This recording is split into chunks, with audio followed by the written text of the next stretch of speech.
Well, I have tried twice now to write a talk on the next step we need to take to do the rounds. It seems that we are not to go there just yet. It seems rather that we need to get the idea of doing everything in the divine will firmly established before we move on. So today we will look at that again.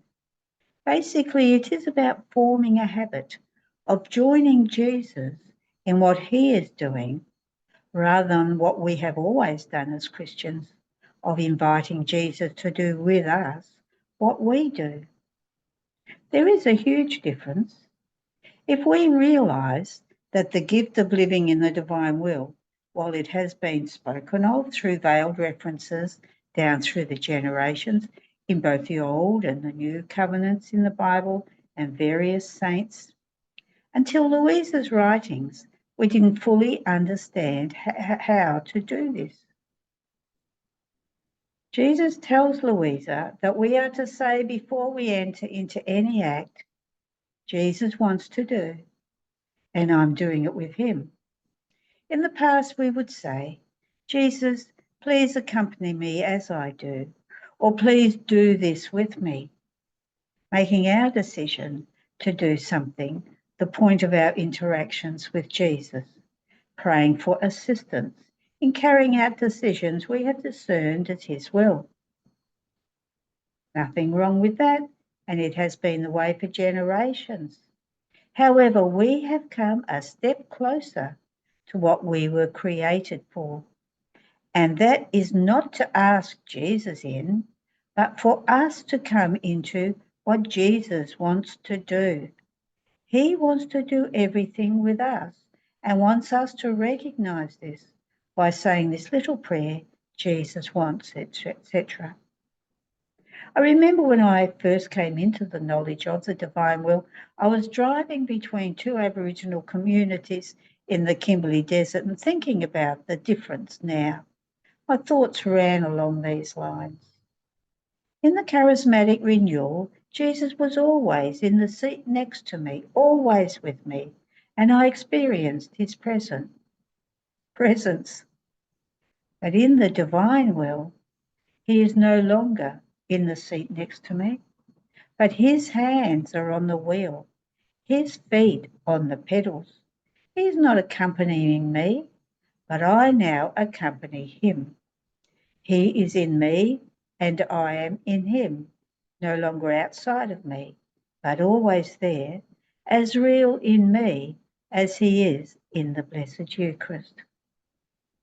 In the days of my time in the Kimberley, it was often that I would be taking some of the members of the community I lived on into the neighbouring one. I recall one time we were going in for a big funeral. Picking up the members of the community was always very time-consuming, as each person would wait until I arrived in the troopy before getting ready, then on to the next person's house, same thing, etc. One time we took so long to leave that it would be impossible to arrive at the funeral in time. My prayer was something like, Lord, you are driving. If you want us to be on time, I know that the angels can stretch time and we can get there when these ladies need to be there. Depending on who the funeral was for, it could be a big shame to arrive late. Needless to say, we arrived on time. Jesus was driving, not me. Just a little story to show the difference between me driving, asking Jesus and Mama to get us there, and knowing that Jesus is driving and I don't need to worry. So back to today. We actually had this reading on Thursday evening when Jesus told Louisa how to say, Jesus wants and I do it with him. And it was interesting when I asked the people in attendance whether they did this or not, as no one did. So it is obvious that unless we get this small point at the beginning of our journey, we won't be making the most of this gift. This was point 2 on how to pray in the divine will from the talk last week by Father Ray. I believe that it is important for us to know that until now, this was not available, and that the very saints in heaven who did not have this gift available in their time pray for us and intercede for us.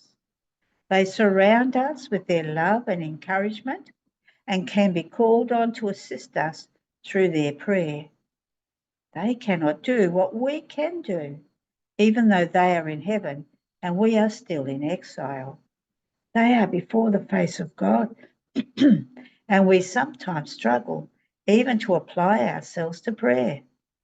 And yet, because of this prodigious gift, if we do apply the knowledge that we have learned on how to live this awesome gift, we can do more even than they can in disarming divine justice, giving to God the glory that is his due on the scale that he is due, only in the divine will.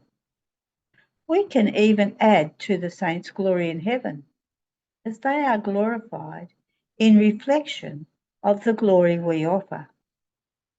But we need to apply what we have learned. Learning is the easy part. Application is what matters.